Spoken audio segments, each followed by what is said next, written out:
Day 74, verses 28 to 30, The Different Paths to Self-Discipline, Part 2. Namaste and welcome to Gita 360. Previously, we looked at how self-restraint, awareness, and mastery over our senses can themselves become forms of yajna.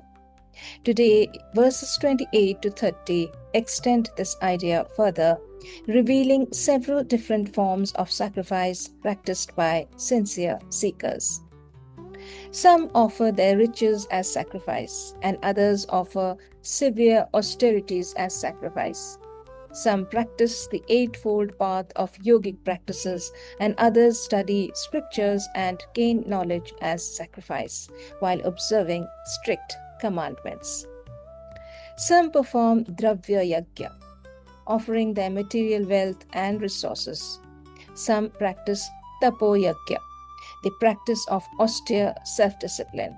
Others dedicate themselves to yoga yajna, using spiritual practices to bring greater balance and mastery into their lives.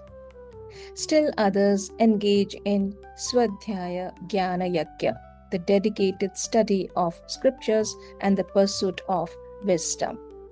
The important point is not which path is superior. The Gita is highlighting the diversity of human nature and the fact that spiritual growth is not a one-size-fits-all formula. Different people grow through different disciplines. What matters is the sincerity with which a person uses these practices to move beyond self-centered living.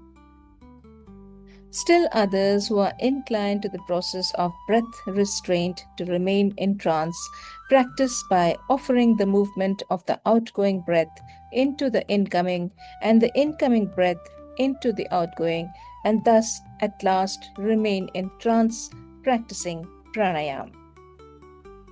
The Gita then turns towards the breath and says some seekers practice pranayama, consciously regulating the movement of breath to bring incoming and outgoing breaths into balance. The verse is not describing pranayama as a mystical trick, but as an intentional way to settle a restless mind. The breath and the mind are closely connected. When the mind becomes agitated, the breath often becomes shallow and restless. When the breath becomes calm and steady, the mind often follows.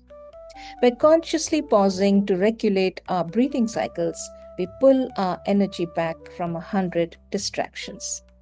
This act of quiet, rhythmic focus is its own form of sacrifice. Others, curtailing the eating process, offer the outgoing breath into itself as a sacrifice.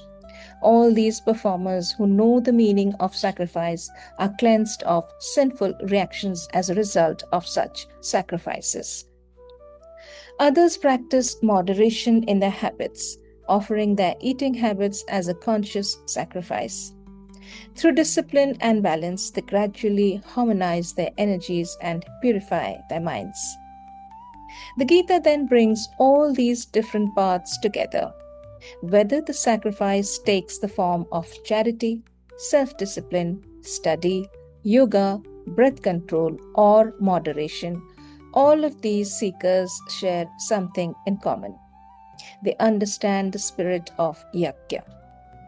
Through these practices, they gradually reduce the forces that cloud their judgment and disturb their inner peace. They successfully cleanse themselves of internal impurities. The outer forms may differ, but the inner purpose remains the same. We live in a culture that loves to rank things. We compare ourselves to others, wondering if someone else's lifestyle, routine, or method is superior to our own. Even when we try to look after our mental or emotional health, we can fall into the trap of overanalyzing whether we are doing it right or if we should be following a different path. We imagine that growth requires a complete reinvention of ourselves, a perfect routine, or some extraordinary breakthrough. But these verses present a very different picture. They remind us that the paths to finding peace are as diverse as human beings themselves. They suggest that transformation often happens through consistent, ordinary practices repeated over time. Some find deep clarity by sitting quietly with a book of philosophy, reflecting on timeless truths. Others find that same clarity through service, generosity, or dedicating their efforts to the welfare of others. For some, peace is found through physical discipline. The Gita is telling that none of this is superior to the others. All of these people are engaged in the same sacred work, redirecting their energy and using conscious effort to step into a clearer state of mind. We don't need to mimic anyone else's way. We just need to find the unique form of discipline that resonates with us and allow it to gently transform our inner self. Because what we choose today quietly becomes the character we carry tomorrow. Thought of the day. Every practice is shaping us, whether we notice it or not. Pause for a moment today and reflect. What habit, discipline, or daily practice is shaping the person I'm becoming?